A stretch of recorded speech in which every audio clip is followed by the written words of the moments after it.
National confuse party. विकास दिखाई नहीं दे रहा, कौन सा चश्मा लगाकर बैठे हैं? ये आंख के अंधे और नाम के नैनसुख हो चुके हैं कांग्रेस वाले। उत्तर प्रदेश में इनको दिखाई नहीं दे रहा कितना विकास हो रहा है। उत्तर प्रदेश में अपराधीकरण पे कैसे नकेल लगे इनको दिखाई नहीं दे रहा है। चंद्रमोहन जी आप ही के स्टूडियो में बैठे हैं, इसका मतलब नोएडा में ही है, तो जाइए नोएडा में चेक करके आइए। पहले उद्योग जो है क्यों उन पे ताले लग गए थे समाजवादी पार्टी और बीएसपी की सरकार जब विकास और समाजवादी पार्टी के समय। अब क्यों उद्योग इतना बढ़ रहा है भाई?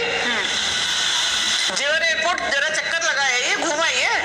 फिल्म सिटी जो बन रहा है यहाँ पे उसको घुमाइए। अलग अलग कॉरिडोर जो यहाँ पे बन रहे हैं उनको घुमाइए। समझ में नहीं आता, ये लोग बस कुछ भी बोल देंगे, बिना किसी तथ्य के बोल देंगे। अभी ये कह रहे थे कि हम लोगों के मन में आस्था का सम्मान बहुत होता है पर हम उसको दिखाते नहीं है। दुनिया ने देखा है कि आपके नेताओं ने किस प्रकार से खिलाफत करी थी कि रामलला का मंदिर का निर्माण नहीं हो। जब इन लोगों ने देखा कि हिंदू तो इनके बिल्कुल अगेंस्ट हो चुके हैं तो कहने लगे अरे हमने ताले खुलवाए थे, हमने ताले खुलवाए थे। झूठ बोलते हैं आप। फैजाबाद कोर्ट का फैसला आया था तब ताले खुले थे। प्रियंका गांधी वाड्रा राजस्थान में हवन करती है, गले में भगवा पट्टा डालकर और पिक्चर अपॉर्चुनिटी देते हुए वीडियो को वायरल कराती है। ये क्या चीज है साहब? भगवा को आतंकवाद आप कहते हैं। भगवा मतलब आतंकवाद और बात करते हैं 80% हिंदुओं का लगातार आपने अपमान किया है। आज मैं उत्तर प्रदेश की मैं बात करती हूँ तो डबल इंजन की सरकार ने जिस प्रकार से अपनी रफ्तार पकड़ी हुई है विकास की, उत्तर प्रदेश जो है जो 10 कैटेगरीज आती है, अगर मैं स्मार्ट सिटीज की भी बात करती हूँ तो उसमें अव्वल नंबर आता है। आप लोग कौन सी दुनिया में रहते हैं भाई? चंद्रमोहन जी बता रहे ऐसे शहरों में जहां पर इंडस्ट्रीज में उत्तर प्रदेश से लेबर क्लास जाती थी, आज उनको लेबर नहीं मिलती क्योंकि उत्तर प्रदेश में सारे लोग जो हैं जो मैपिंग करके ना स्किल मैपिंग करके यहीं पे उनको रोजगार मिल रहा है। झूठ पर झूठ बोल रहे हैं।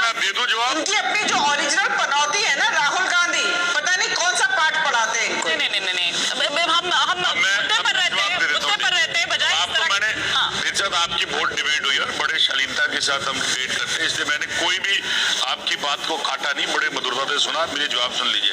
पहले जो आपने शब्द दिया उसका बवाल बहुत हो चुका है और उसके लिए फिर मैं छेड़ूंगा तो गलत होगा। ये सारांश आप अपने में वापस लीजिए और अपने बड़े नेता को संदेश दीजिए कि ये परिपाटी जो आपने अपशब्दों की इस्तेमाल करी थी, आज उसका असर ये हो गया कि एक कॉमन जन वोटर भी आपको ऐसे अपशब्द कहने लग गया।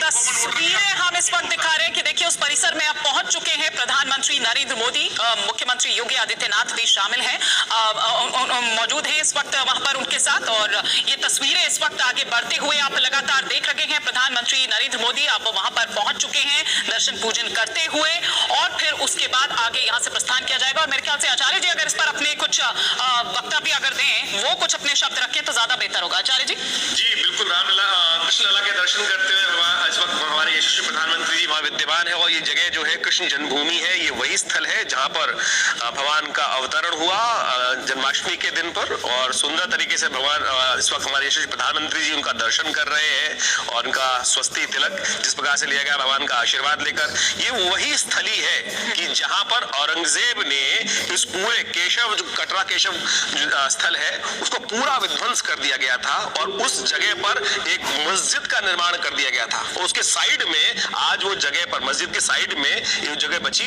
उस पे आज ये मंदिर का निर्माण कर बनाया गया है। लेकिन वास्तविक स्थल जो है वो आज भी उस जगह के नीचे है। और कांग्रेस ने क्या किया ये वास्तविक तौर पर हमें समझ में आना चाहिए कि 1900 करीब 65 के आसपास एक फर्जी 3 लोगों की कमेटी बनाकर कॉम्प्रोमाइज कराकर उस जगह को मस्जिद जो खंडर मस्जिद थी उसका जीर्णोद्धार करवा दिया। और साइड में बाद में गोयनका जी के साथ मिलकर जिस प्रकार से ये जो मंदिर दिखाई दे रहा है, लोग गलतफहमी हो जाती है कि मंदिर तो वहां निर्माण हो चुका है। अरे मंदिर तो वहां पर सांकेतिक तौर पर निर्माण किया गया है बाद में, लेकिन वास्तविक स्थली जो है वो मस्जिद की दीवार की आज भी पूजन करने का परंपरा है। कई लोगों को भ्रांति रहती है कि भाई कृष्ण मंदिर तो निर्माण हो चुका है, इतना बड़ा भव्य मंदिर वो साइड में किया गया है। ये जो पहुंच रहे हैं इस वक्त मोदी दर्शन बैठने के लिए वो कारागार है, वो कारागार सांकेतिक तौर पे बनाया गया है। उस कारागार के अंदर एंट्री करके उस मस्जिद की दीवार के साइड में ये फोटो लगाई गई है, ये फोटो लगाई गई है जहां पर अभी नतमस्तक हो रहे हैं हमारे यशस्वी प्रधानमंत्री जी।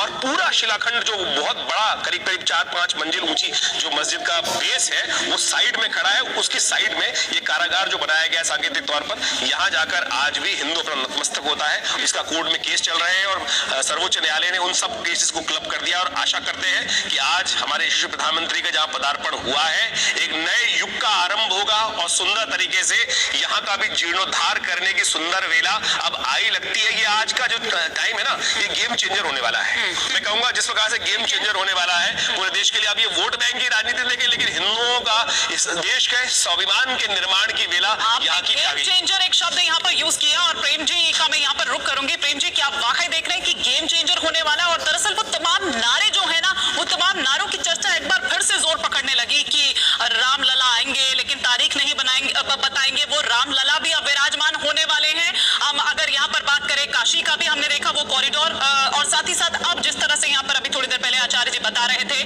कमेंट्री कर रहे थे इन तस्वीरों पर कि अब यहाँ का भी रास्ता, वो कॉरिडोर का रास्ता वो भी साफ होता हुआ यहाँ पर नजर आ रहा है। इस बहाने हिंदुत्व की जो धार है उसको बनाए रखना चाहती है बीजेपी। देखिए, मैं फिर कहता हूं कि हिंदुत्व